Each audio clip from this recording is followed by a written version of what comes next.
Oke, Ibu izin bertanya, dengan nama siapa, dari daerah asal mana, usia berapa, dan pendidikan terakhirnya, Bu? Mulai. Saya tuh asalnya dari Garut. Karena dari Jakarta, saya jualan, tapi tinggalnya di sini, di Jalan Jalan. Saya lulusan saya SMA.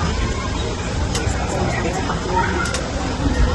Dengan Ibu siapa? Kalau Dengan gitu? Ibu Rini.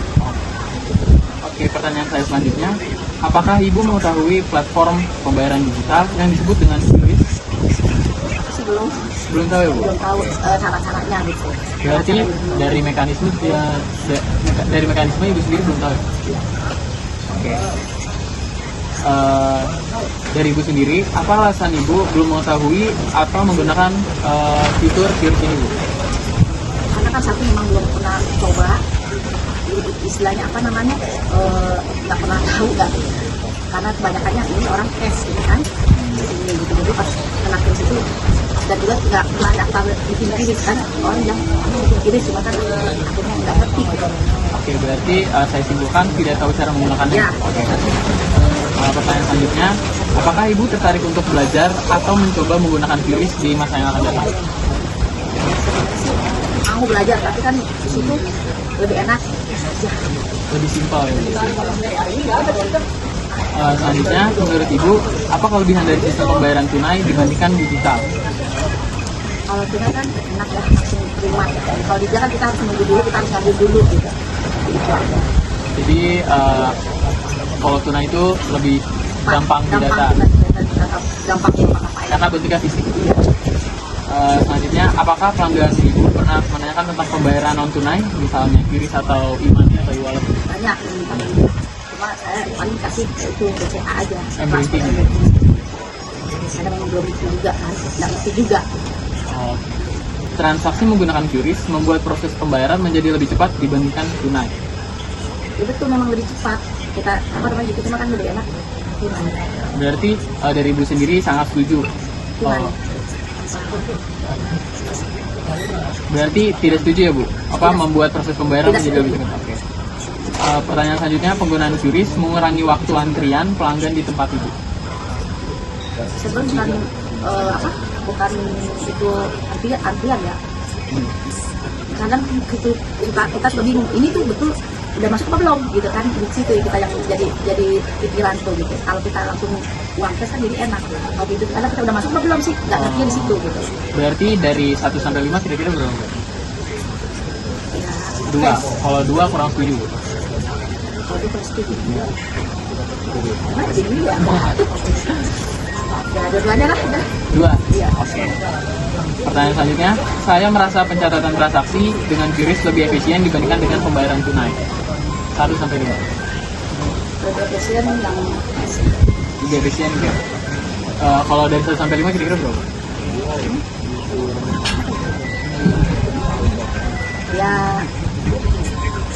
ya itu yang tadi itu. Saya merasa pencatatan transaksi dengan QRIS lebih efisien dibandingkan dengan pembayaran tunai. Menurut Ibu lebih efisiensi tunai. Berarti pernyataan ini Ibu tidak setuju ya? Saya anggap itu di angka 1 ya, Bu.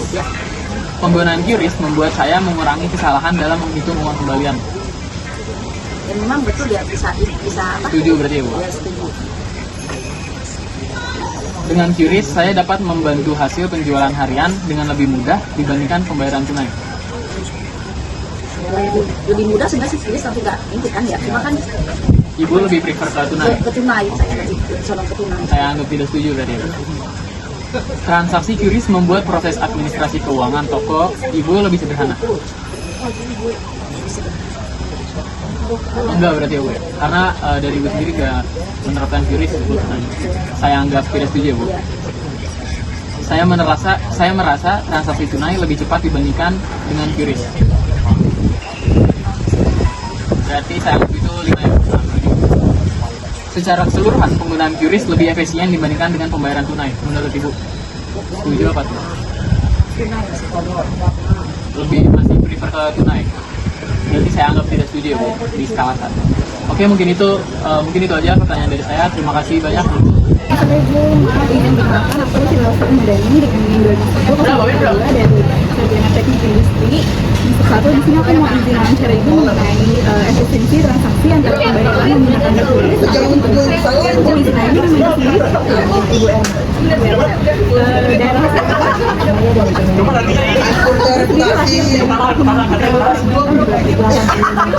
berarti sekarang berusia 41 tahun. Pendidikan terakhir yang menurut Ibu sendiri nih, Ibu mengetahui platform pembayaran digital yang disebut dengan QRIS ya? Apakah Ibu juga menggunakan mekanisme menggunakan QRIS? Kayaknya misalnya Ibu menjelaskan kenapa Ibu menggunakan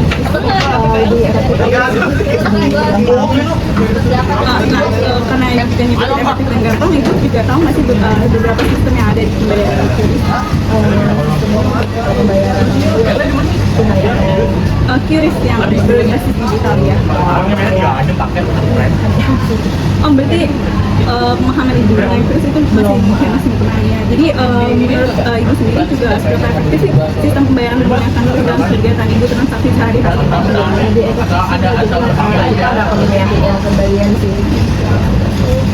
Selama Ibu juga menggunakan QRIS, ada beberapa kendala yang Ibu alami?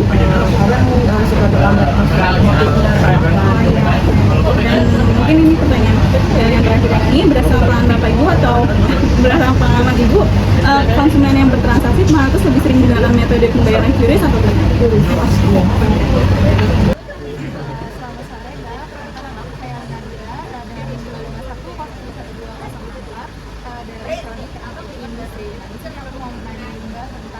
Analisis perbandingan efisiensi transaksi antara pembayaran menggunakan QRIS dan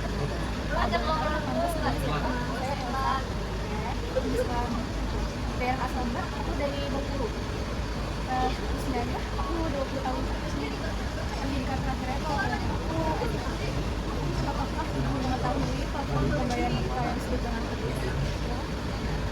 Apakah ibu mengetahui mekanisme penggunaan QRIS? Kalau ibu boleh jelasin secara singkat nggak buka aplikasi isian, terus ibu membayar masukkan jumlah penggunaannya, terus kodenya, terus waktu masuk ke selanjutnya, apa ibu mengetahui tentang sistem pembayaran QRIS?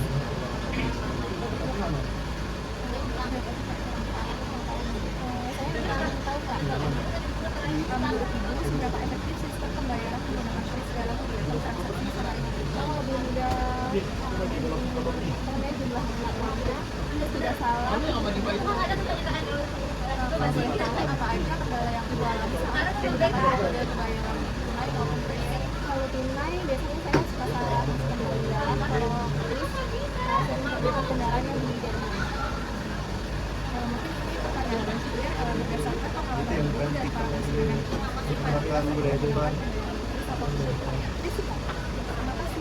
Halo semua, saya Andrea Fidiara Desi, NRP 251-031-209 dan bersama Bapak. Di sini saya akan wawancara Bapak Bowo tentang perbandingan efisiensi transaksi antara pembayaran menggunakan QRIS dan QRIS. Pertama, apakah Bapak sudah mengetahui platform pembayaran digital yang digunakan? Apakah Bapak mengetahui mekanisme penggunaan QRIS? Mekanismenya ya melalui mungkin ya dengan platform yang di handphone. Ya. Oke. Selanjutnya, apa yang Bapak ketahui tentang sistem pembayaran menggunakan QRIS? Sebenarnya pembayarannya melalui MDQ mempercepat pembayaran dibanding Oke, baik. Selanjutnya, menurut Bapak, seberapa efektif sistem pembayaran menggunakan QRIS dalam kegiatan transaksi sehari-hari? sangat efektif ya, karena kadang-kadang kita tidak punya uang cash, jadi menggunakan handphone kita sudah bisa melakukan pembayaran di semua platform.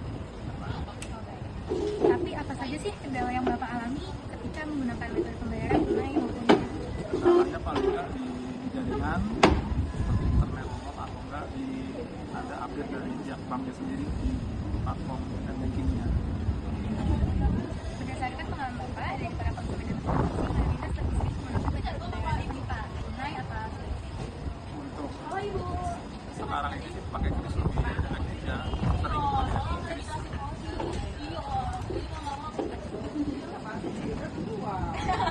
nanti saya juga membantu menjawab pertanyaan ini ya, seberapa setuju dan Siap. Makasih ya Pak Bos. Sama-sama. Oke, jadi kali ini kita bakal evaluasi kuesioner yang udah kelompok kita bikin ya.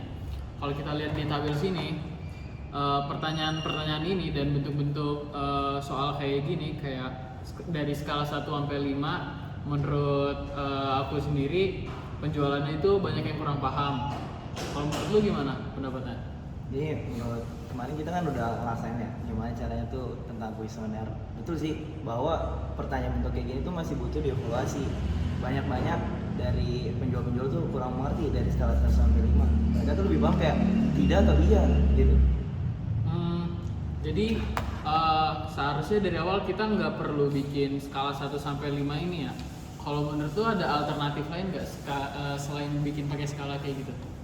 Kalau dari gue sih kan kemarin ada juga yang pro dan kontra mengenai PJBL yang kita laksanain kan.